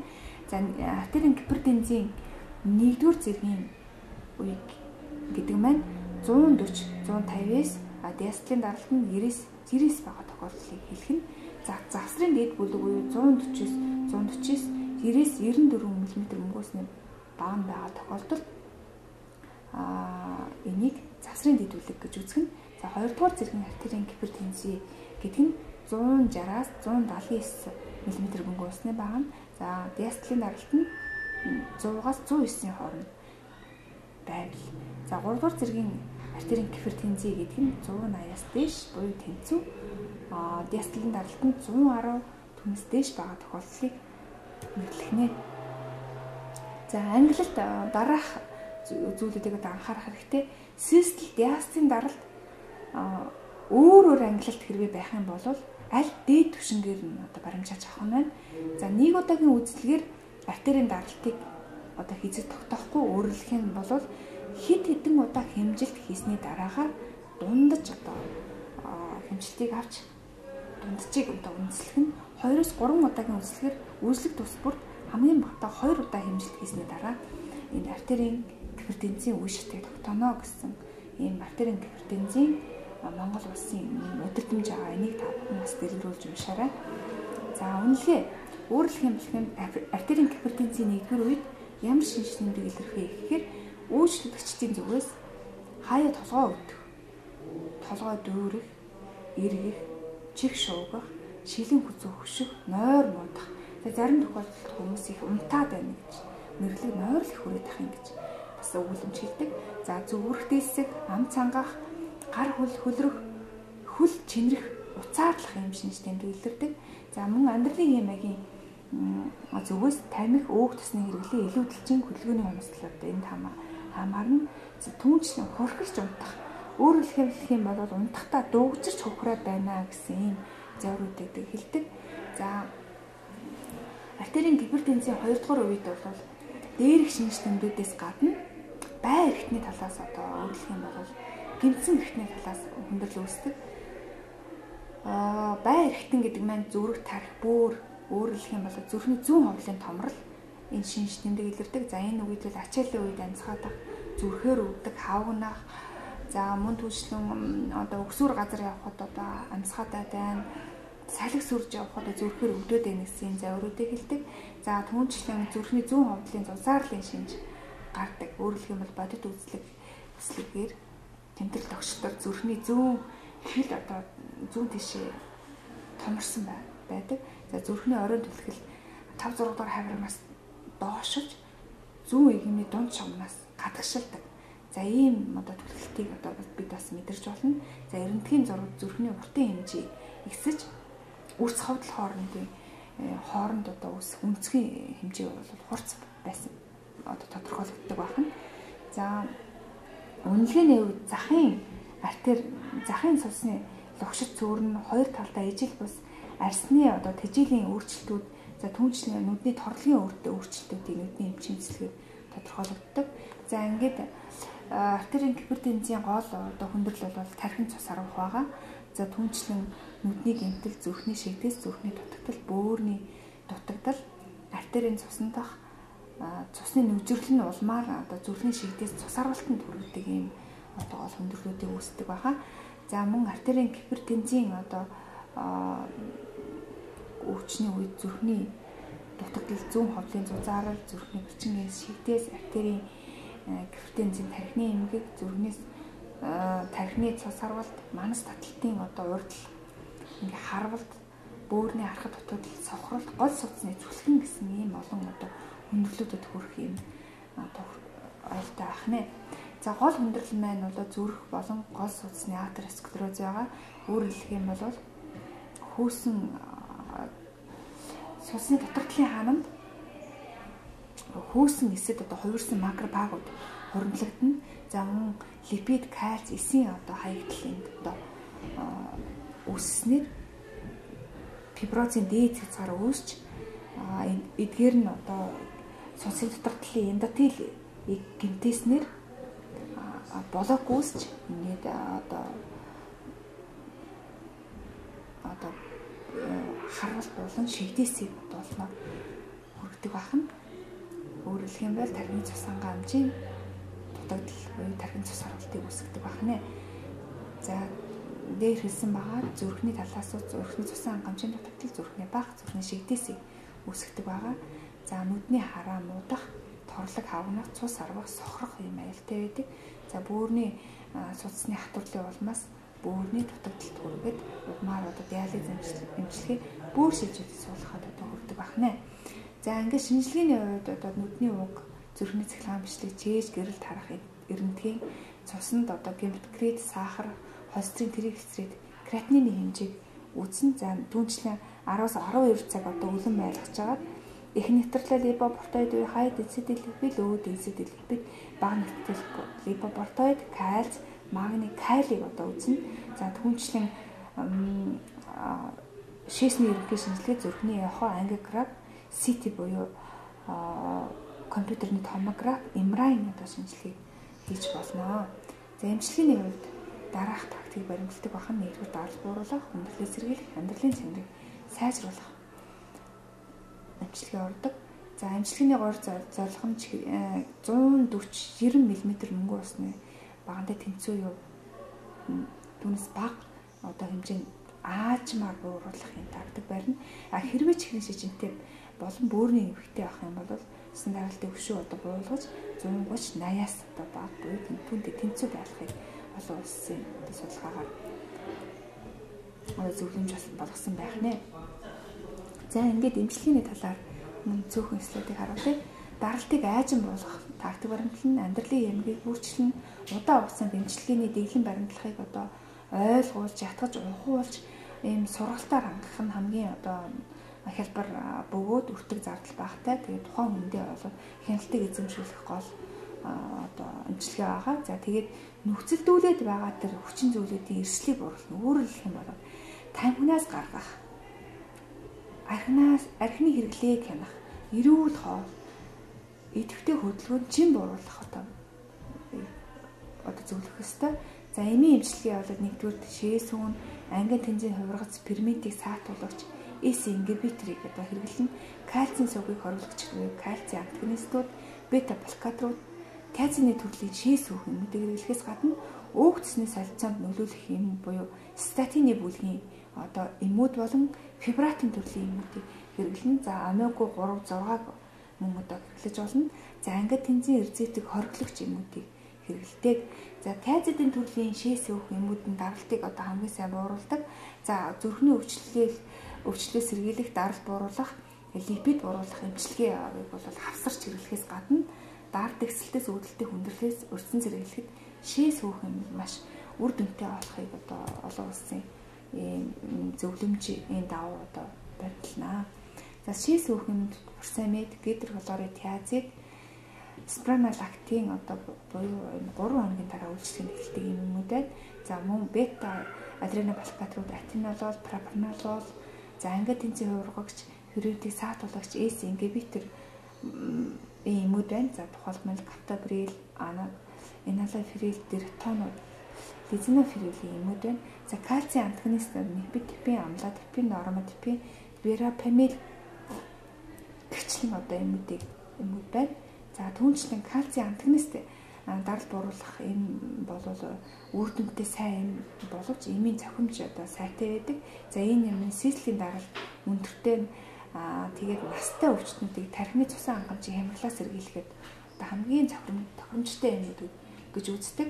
За ангид тэнцэн 2 антагонист маань лазертан гэдэг юм байна. За эдгээр эмүүд маань бол ангид тэнцэн 2-ыг саатуулагчтай адил төстэй боловч энэ төрлийн юм нь бол элдв хавсраг одоо гаш нөлөө их багттай байдаг юм давуу талтай байх нь. За эмийн эмчилгээний одоо зарим нэгэн гаш нөлөөний тухайлбал шээс өөх юмуд байна. Кальц болон натрийг одоо хөөхөөс гадна бэлгийн судрал үүсгдэг. За кали бол натрийг хөөснөр одоо шүрмс татах юм одоо гаш нөлөө байдаг. За бета адренобалкатрууд бол губарсан хоолой агчих мөчтийн төгсгөл хүүхд өргөх ухамсарт ухаан өөрчлөлт бэлгийн судралуудаа үүсгдэг. За ангид тэнцвийн хуургагч юмуд бол ихэвчлэн ханиалгадаг. За цуснда кали буурах, бөөрнө тутмагшил үүсгэх, кивикийн хаван үүсгэх юм гаш нөлөөтэйгээс гадна кальцийн антагонистууд яатрах, тамирдах, буйл хавгнах, за сэтгэл төвшлөлтөнд хүртэх юм гаш нөлөө байдаг бахнэ. За альфа блокаторууд одоо дараах одоо үйлчлэгээтэй байдаг. Альфа блокаторын даралтыг бууруулахад үр өгөөжтэй удаач хянуур хэрэглэх хэрэгтэй. Өөрөлдөх юм бол эмийг хэрэглэх үед одоо хэвтэй босоо байрлал артерийн даралтыг хэмжих чухал гэдэг. Өөрөлдөх юм бол оронд одоо өглөө сэрэл сэрхэтэл өвчтний даралтыг үүсгэх нь хамгийн тохиромжтой гэж үздэг. Тийм болохоор сүүлэгч нар бол өвчтнийхөө даралтыг эмчит хэвчэж байгаа өвчтөндөө даралтыг орон дотор нь байхад нь одоо сэрэнгүүтэн даралтыг үүсгэх нь хамгийн одоо зөв алхам юм аа гэж одоо зөвлөх байна. За тэгээд цаашлбал энэ юмуд дислипид, глюкозын харшилтай хүмүүс илүү одоо тохиромжтой байдаг. За аспирин одоо бас одоо цус шингэлэх зорилтоор уудаг боловч удаан хугацаанд уух юм бол одоо бас цус алдсан төрөх одоодын шархлаа уух юм үүсэх одоо гаш нөлөөтэй байдаг. За манайд одоо хэвшлэн өөгцсийн солилцоонд нөлөөлж байгаа юмуд холестат, липомерз, статины бүлгийн юмуд байна. За мөн омега 3 6 байна. За ингээд хяналтыг суудагч нар та бүхэн одоо яаж хийх вэ гэхээр эрүүл хоол хүнсийг зөвлөмж болгоно, идэвхтэй хөдөлгөөнийг амьдралын хэмжээгээ өөрчлөх чиглэсэн зөвлөмжийг өгнө. За өөрөөр хэлэх юм бол би юу хийх хэрэгтэй вэ гэд одоо сэтгэл төрүүлэх хэрэгтэй. Хэрвээ та жинхтэй бол жингээ хас, байнгын дасгал хөдөлгөөн хий. За байранд амьдардаг бол нохоо тэжээ, нохоогоо зуваалга гэж бас зарим нэгэн олон улсын зөвлөмжүүд бас байдаг. За арх хэтрүүлэн хэрэглэхгүй, таньбаа татгаа цогсоо, бохимдлаа одоо зохицуул сур, давсны хэрэглээгээ бууруулаа. Өөрөөр хэлэх юм бол цайг давсгүй уу гэд тэ зүрхэндээ халгүй хоол гэд. Өөрөөр хэлэх юм бол ус ихтэй ногоо, хар ногоо өнгийн ургамлыг одоо хэрэглэхийг зөвлөнө. За жирэмснээс хамгаалах эм хэрэглэхтэй аль болох эмэгтэйчүүд эмчтэйгээ зөвлөж зүрх судасны эрсдэл артерийн даралт нэмдэг юм гаш нөлөөтэй юмуудыг сонгохгүй байхыг зөвлөх хэрэгтэй. Заавал эмчтэй ярилцах хэрэгтэй. За тэгээд түнчлэн өвчтөн өөрөө одоо даралтаа хянах аргад одоо суралцах хэрэгтэй. Өөр усны даралтаа хэвийн хэмжээгээ мэддэг, өөр хэмжиж мэддэг, жингээ одоо хэвийн жингээ мэддэг, тэндээ хөрхийг одоо зорддог. хоол ихтэй хэд давс хэргэлдэггүй байх хэрэгтэй. За тэгээд өөх тостой хоол идэгээс татгалзах, таймаг татахгүй байх, эмээ тогтмол эмчийн заавраар давтан хэрэглэнэ гэдгийг хатуу санах хэрэгтэй. За түүнчлэн эмчид байнга үзүүлж тогтцоосон хугацаанд хяналтанд байх хэрэгтэй. Дасгал хөдөлгөөний талаар эмчтэйгээ цуглагчтайгаа зөвлөх хэрэгтэй. Гэр бүлийн гишүүдтэйгээ хамт даралтаа байнга хянах хэрэгтэй, хамтарч. За энэ байдлаараа эрүүл байхыг зөвлөх хэрэгтэй байх нэ. За ингээд гэртээ яаж даралт хянах вэ гэдгийг нүсэр биш ингээд хамгийн хялбар аргаар даралтаа хэмжих аргыг сурлагч, сурагч багш, эмчнэр бол заавал өвчтөндөө эзэмшүүлэх нь чухал юм аа. За мөн түүнчлэн автомат багчаар даралтаа хянах нь хамгийн тохиромжтой. Тэг үнэтэй биш, хэврэг биш, бугуунда тохиромжтой ийм өөрөөр хэлэх юм бол бугуун тойрогтой, булганы тохирсон ийм хялбар авч явахд хялбар ийм цэсний даралтын аппаратыг сонгохыг зөвлөмж болох хэрэгтэй байна.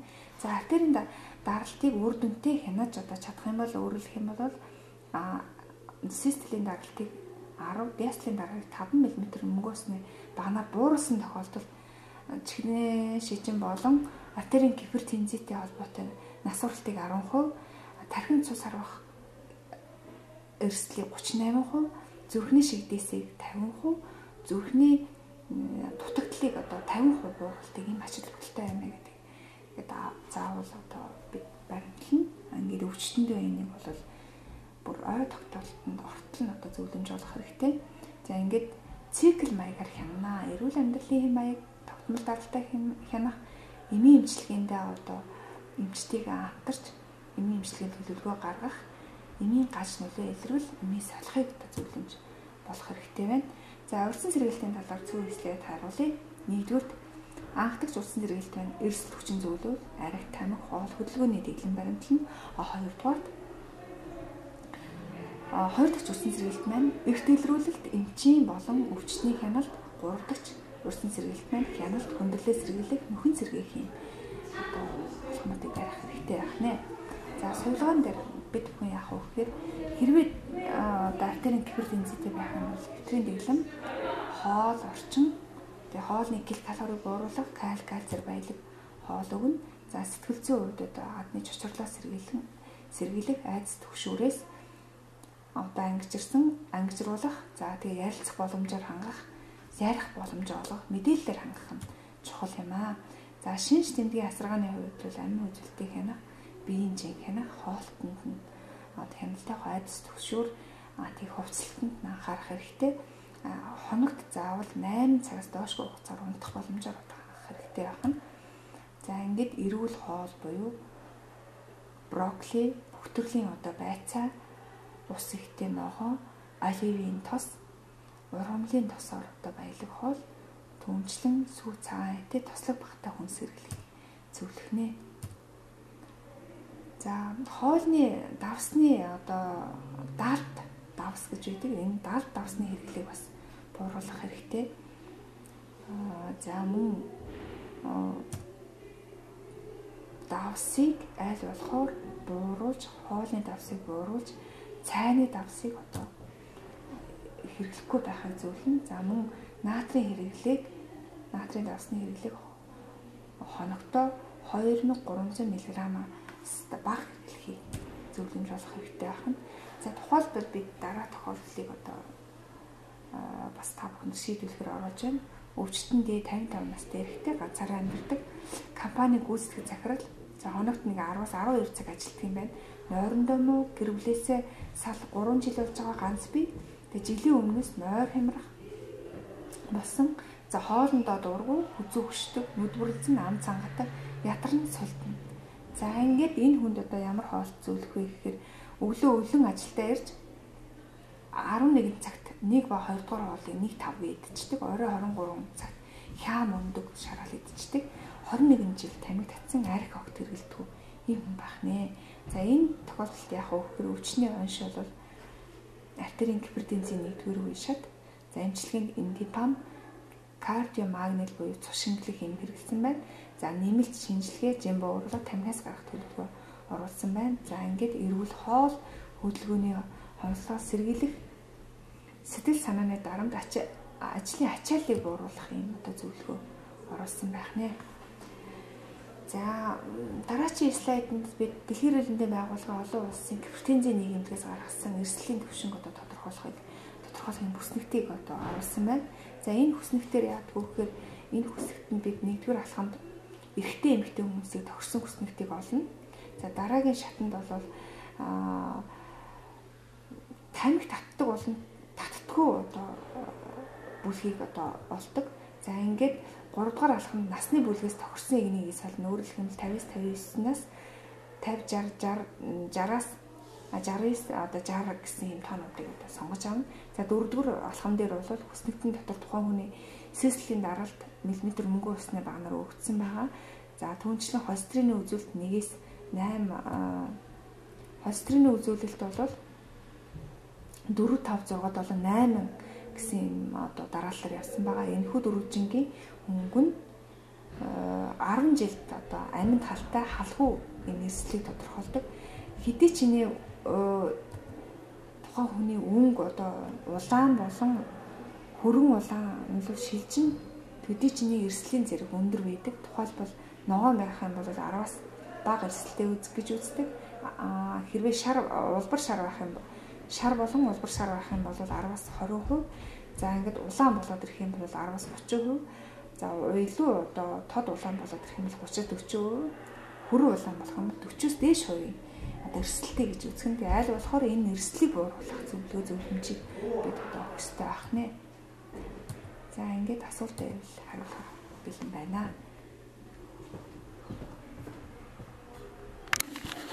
За халдвартаас архаг өвчний эрсдэл хүчин зүйлсийн талаар та бүхэн танилцуулъя. За зүрх судасны эмгэг болон артерийн даралт хэсэг эмгэг, тархин цус харвах, хавдар, гэмтэл, чихний шижин зэрэг халдвартаас өвчнүүд нь дэлхийн одоо хүн амын өвчлөл, нас орол, нэмэгдлийн одоо үндсэн шалтгаан болоод байна.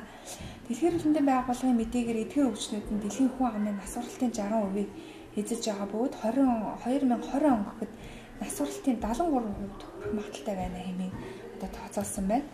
За Монгол улсад халдвартаас архаг өвчний 2009 оны одоо судалгаагаар хүн амын нас оролтын тэргүүлэх 5 шалтгаан нэгдүгээр цусны эргэлтийн тогтолцооны одоо эмгэг, хавдар, бэртэл хордлого буюу гадны шалтгаант үр дагавар, хоол боловсруулах эрхтний эмгэг, амьсгалын тогтолцооны эмгэг одоо орж байгаа.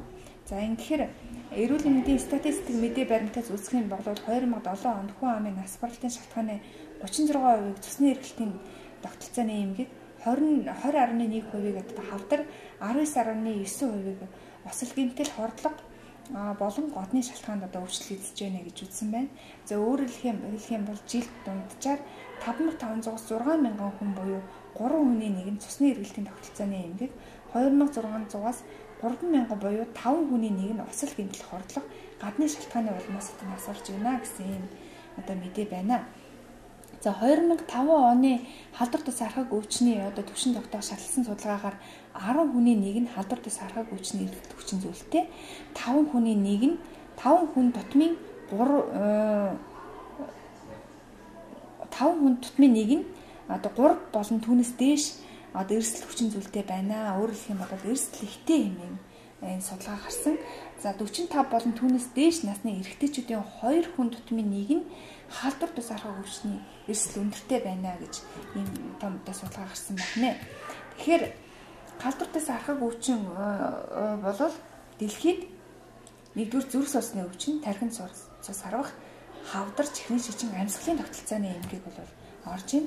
За эдгээр халдвартаас архаг өвчний эрсдэл хүчин зүйл нэгдүгээр нийгмийн эдийн засгийн байдал, хүрээлэн орчны одоо эрсдэл орж ийн. За анхдагч эрсдэл хүчин зүйлд маань арх тамхи буюу одоо хорц орчны хэрэглээ, буруу хооллолт, хөдөлгөөний хомсдол орж байгаа маа. За 3 дугаар бол завсрын эрсдэл хүчин зүйлс таргалалт, цусны даралт хэсэг эмгэг, цусны сахар хэсэг, цусны холестериний түвшин гэх буюу энэ завсрын эрсдэл хүчин зүйл шинж тэмдгээр ингээ гарч ирж байна. За 3 дахь болоод ирэхээр халдвартаас архаг өвчин эдгээр хүчин зүйлийн улмаас зүрхний эмгэг чихрийн шижин цус харвалтанд өртөж байна гэсэн юм мэдээлэл байх нэ. За ингээд өдөр бүр тамхи татдаг хүн амын эслэх хувь бол халдвартай зархаг хүчний 2005 оны судалгаагаар нийт хүн амын одоо 24.2% нь 2005 онд одоо ийм өдөр бүр тамхи татдаг гэж гарсан болов 2009 оны судалгаагаар энэ тоо өсч 43.1% төрсөн байна. За эмэгтэйчүүдийн хувьд бол 2005 онд 4.1% байсан бол 2009 оны байдлаар 5.2% одоо хүрсэн байх нэ. За завсрын эзэлт хүчин зүйл буюу цусны даралтыг ихтэй одоо хүмүүсийн эзлэх хувь 2005 оны хувьд бол 22.2 байсан нийт хүн амда байсан бол 2009 оны судалгаагаар 25.2% өссөн юм тоо байна. За түүнчлэн цусны сахарын хэмжээ ихссэн хүн амын эзлэх хувь нийт хүн амын одоо 2005 онд 5.5%-ийг эзэлжсэн бол 2009 онд 9.4% болж өссөн байна. За түүнчлэн илүүдэлчин буюу тархалтай хүн амын эзлэх хувь нийт хүн амын 31.6%-ийг 2005 онд одоо илүүдэлчин тархалтай байсан бол энэ тоо өсч улмаар 39.8% болж 2009 онд нэмэгдсэн юм мэдээ байна. За холестерины хэмжээ бол нийт хүн амын 4.6% холестерины хэмжээ 2005 онд ихсэн байсан бол 2009 онд 5% болж өссөн байна. За ингээд халдвартай сархаг хүчний эрсдэл хүчин зүйлгүй хүн амын хувь бол одоо нийт хүн амын 3% эзэлж байна. 3 болон түүнээс дээш эрсдэл хүчин зүйлтэй 15-аас 44 насны хүн амын эзлэх хувь 18.9%. За артлын хүснэгтэнд баананд бол эрэгтэй эмэгтэй хүмүүсийг харуулсан байна. За ингээд 3 болон түүнээс дээш эрсдэл хүчин зүйлтэй 45-аас 64 насны хүн амын эзлэх хувь 50.9. За 3 болон түүнээс дээш эрсдэл хүчин зүйлтэй 15-аас 64 насны хүн амын эзлэх хувь 25.5 болж өссөн юмтэй байна. Цаашаад 2005 онд одоо биш 2030 он гэхэд 35-аас 64 насны хүн амын 10 нас баралтын 4 нь инфаркт буюу цус инфаркт болон зүрхний шигдээс цус харуул чихрийн шижингийн улмаас одоо нас барах нэ гэсэн юм мэдээ одоо юм бүрдчихсэн тооцоо байна. Дараагийн 10 жилд арахад халдвартай сархаг өвчин 17% нэмэгдэх юм хандлага байна. За 45% орчим одоо наснаас эхлэн цус харуултын эрсдэл 10 жил тутамд 2 дахин нэмэгддэг юм судалгаа байгаа. За бидэнд ямар өрсөн зэрэглэх боломж байна вэ гэхээр нас баралт болон эмгэгийн өөрчлөлт өвчний үндсэн шалтгаануудаас сэргийлэх боломж байна. Өөрөөр хэлэх юм бол дараах архаг өвчнүүдээс зүрх судасны өвчин, цус харвалтаас, за хор тавдраас, амьсгалын эмгэгээс, чихрийн шижингээс одоо өрсөн сэргийлэх юм боломжууд байна. Ингээд зүрх судасны эрсдэл хүчин зүйл бол эрүүл бус зан үйлдэл зүрх судасны өвчин, чихрийн шижин, хавдрыг авч үзэхэд 80% зүрх судасны өвчин эрүүл бус зан үйлтэй холбоотой. Өөрөөр хэлэх юм бол дээр хэлсэн арх тамхи зогсгүй хоолтой холбоотой. За мөн чихрийн шижин хэв шинж 2-ын хувьд мөн одоо арх тамхи зогсгүй хооллолт хөлхөөний хомсдол ийм одоо эрсдэл хүчин зүйлтэй холбоотой үүсдэг бахан. За хавдрын 3.1% нь эрүүл бус зан үйлтэй холбоотой үүсдэг бахан. Эрүүл зан үйлтэй холбоотой одоо эрсдэл хүчин зүйл тагир дотор болох одоо эрсдэл хүчин зүйл 50%, нас барал 50% байдаг байх нэ гэж тайлбарлах нь. За дэлхийн эрүүл мэндийн байгууллагын одоо мэдээгээр дэлхийн эрүүл мэндийн байгууллагаас цусны эргэлтийн өвчин, чихрийн шижин, хит тархалтыг өөгшүүлж байдаг гол хүчин зүйл бол хөдөлгөөнгүйдэл юм аа гэж харуулсан байна. Насан туршидчдын 60-аас 85% наацхан энгийн хөдөлгөөн хийдэггүй байх нь. Тэгэхээр зүрх судасны өвчин гидсний халдвар өвчний эрсдлийг одоо 50% бууруулах одоо боломжтой байнгын хөдөлгөөн хийснээр за мөн чихрийн шижин 50%, ясны сэргэжилт болон хугарлыг 50%, сэтгэл готрол ганцаардал бухимдлыг одоо бууруулж сэтгэл санааг сэргээх юм ач холбогдолтой байдаг байх нь хөдөлгөөн. За дасгал хийснээр яах вэ гэхээр инсулиний мэдрэг чанар сайжирдаг, шинээр энерги их усүр бий болгодог, зүрх судасны болон эргэтэн системд одоо илүүтэйгээр нөлөөж цусыг тэлэг цусаар эргэлдэх хүчил төрөгчийн хангамжийг нэмэгдүүлж цусны улаан эсийг шинээр түлжих одоо явцад нь нөлөөлдөг улмаар тогтмол дасгал хөдөлгөөнтэй байх нь цусан дах чөлөөт өөхний хүчил тригглицеридийн хэмжээг одоо бууруулж чаддаг. За түүнчлэн дасгал хийж дуусаад 2 цагийн дараа чөлөөт өөхний хүчил шаардлагатай энерги нөөцийг бий болгож чаддаг ийм одоо гайхамшигтай ачаал бүтэлтэй байх нь. За элэгнээс ялгарах глюкозын хэмжээг бууруулдаг болон липолизийн процессыг мөн бууруулдаг хөдөлгөөний төв гэж үзэхээсээ илүү боломж гэж бодох ёстой байх нь.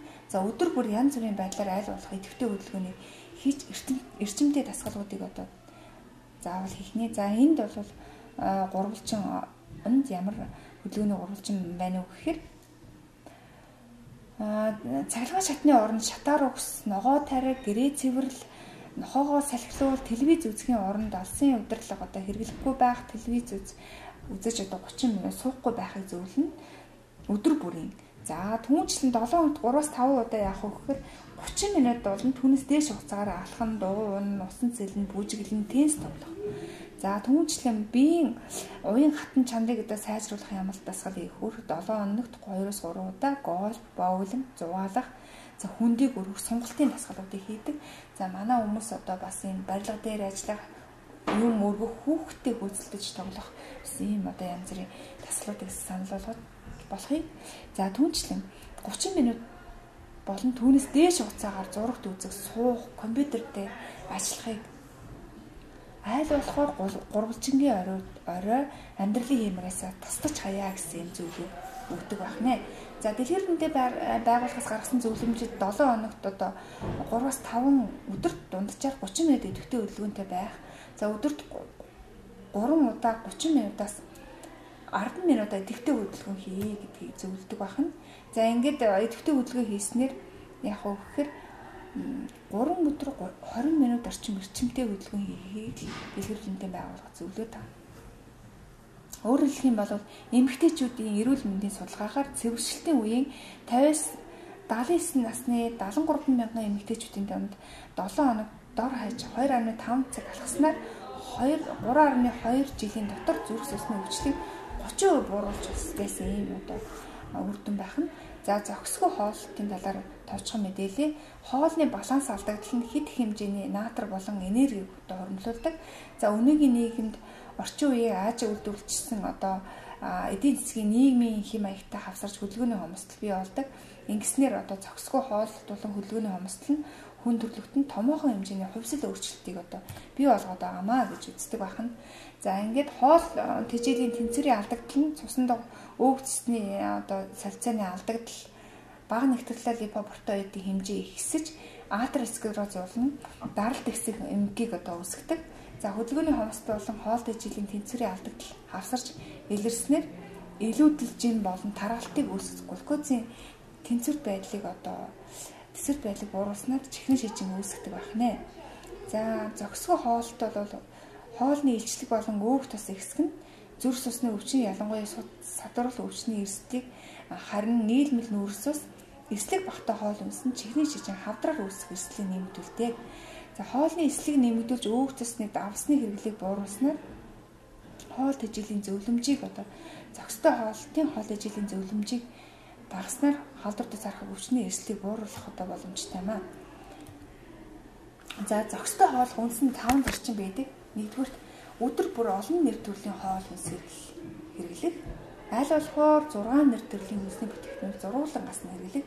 За хоол хүнсээр авах илчлэгийн хэмжээг хянах, хоол хүнсэндээ шинт бодисын хэмжээ болон зохистой хавцааг барих, хоол хүнсээр авах шинт бодис зохистой хэмжээтэй байх энэ шаардлагыг аль болохоор хоол хүнсэндээ баримтлах, тэжээллэх чанар болон макро микро элементүүдийг бие махбодын хэрэгцээг хангасан байх шаардлагуудыг хангасан байх нэ. За давсны хэрэглэний талаар өгүүлэхэд натрийн хэмжээг 2.3 мг өөрөөр хэлэх юм бол нэг цайны халбар нь 6 г гэдэг байгаа байхгүй. Тэгээд тэрнээс бага байхаар тооцдог. Гэхдээ даралт ихтэй мөндөр эрсдэлтэй хүнс бол аль болохоор 1500 мг буюу өдөртөө хоногтой ийм хэмжээний давс хэрэглэхийг зөвлөмж болгодог.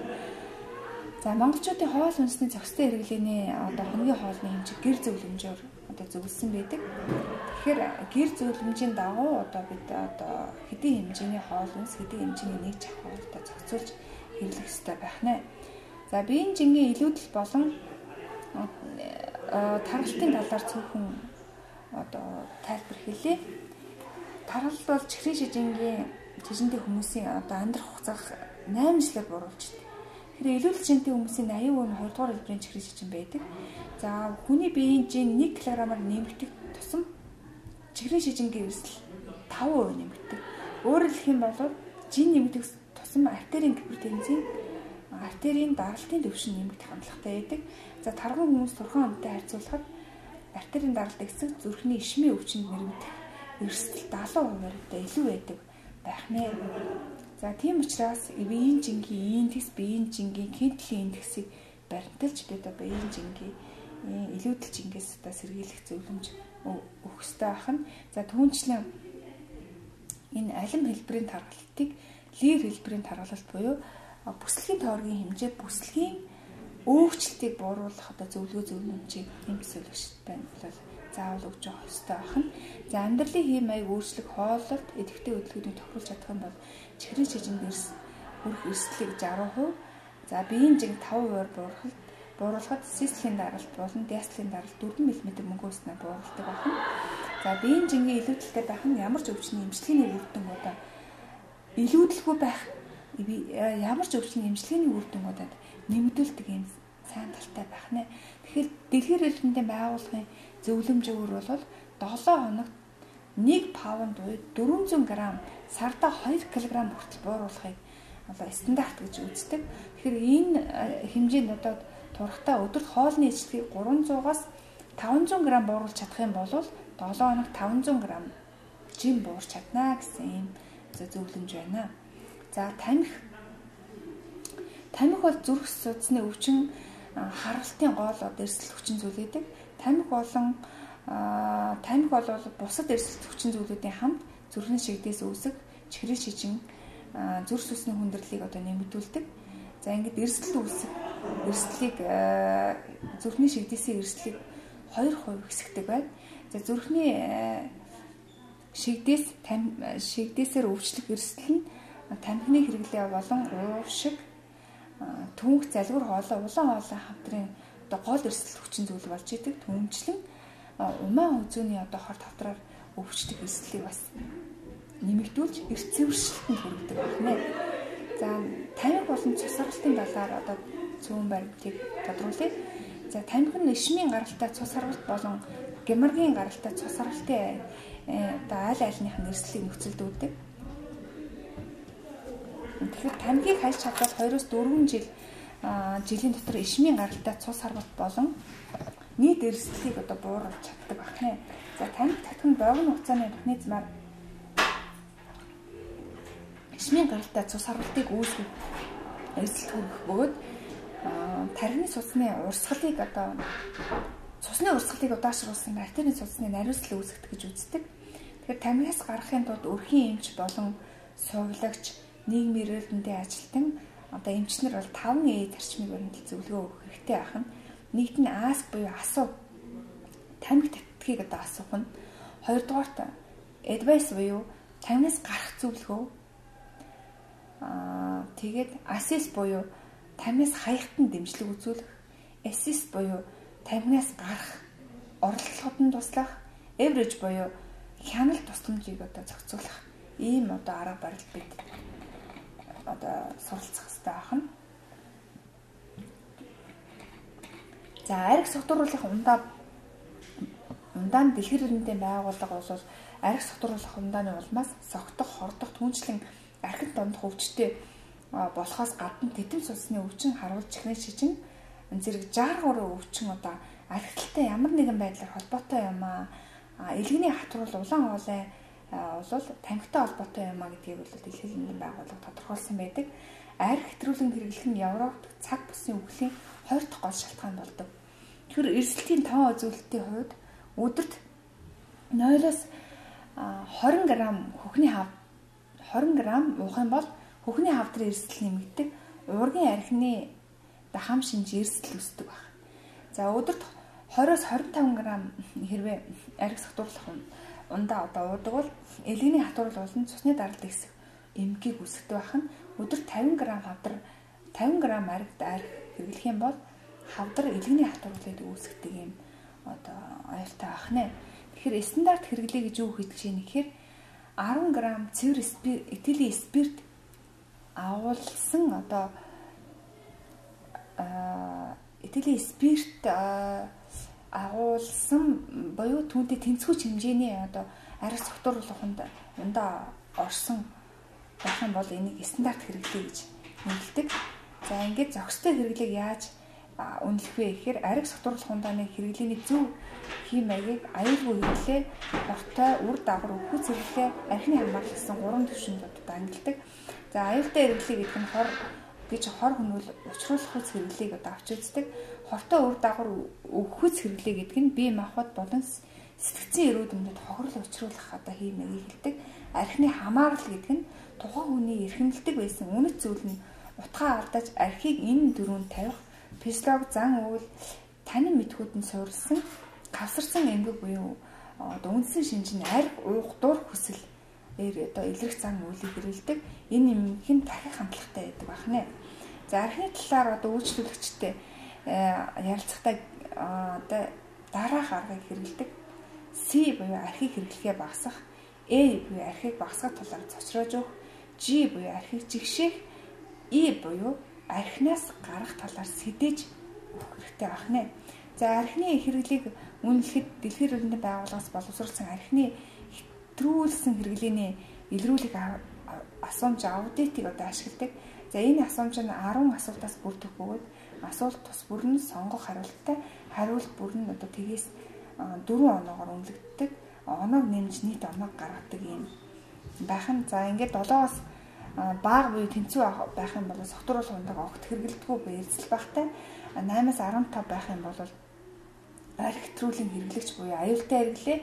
За 16-аас 19 байх юм бол архи хэтрүүлийн хэрэглэгч буюу хортой үр дагавар өвхөц хэрэглээ.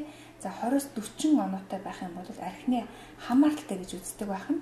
За архи ухаа зогсооч буй өвчтөнд бид ямар зөвлөгөө өгөх вэ гэхээр архи хэрэглээ зогсоох өдрийг товлох, өндөр эрсдэл бүхий тохиолдлыг даван туулах зайлсхийх арга хэмжээг ярилцах, архинаас зайлсхийх тусгай одоо төлөвлөгөө боловсруулах, тусгаалan хувь хүн тохирсон төлөвлөгөө авах нь шүү дээ.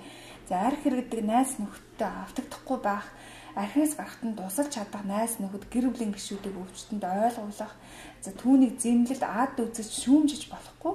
За архинаас сатгаалж үүсэх нийгэм сэтгэл зүй эрүүл мэндийн одоо асуудлыг тодорхойлох хэрэгтэй байна. За өөрчилж болохгүй хүчин зүйл нь бол нас хүс арсны яс үндэс байнамаа. За эдгээр өвчнүүдийг одоо урьдчилан сэргийлэх одоо боломжтой байдаг.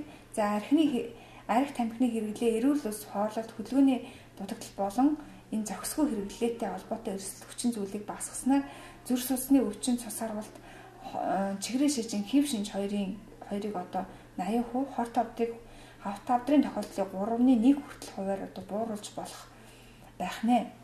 За ингээд бид зөвлөгөөг дэс дараалалтай хэрэгжүүлж болох үз мэдээлэл өгч чадвал дээрх одоо сонголтыг хийж чаддаг өвчтөн.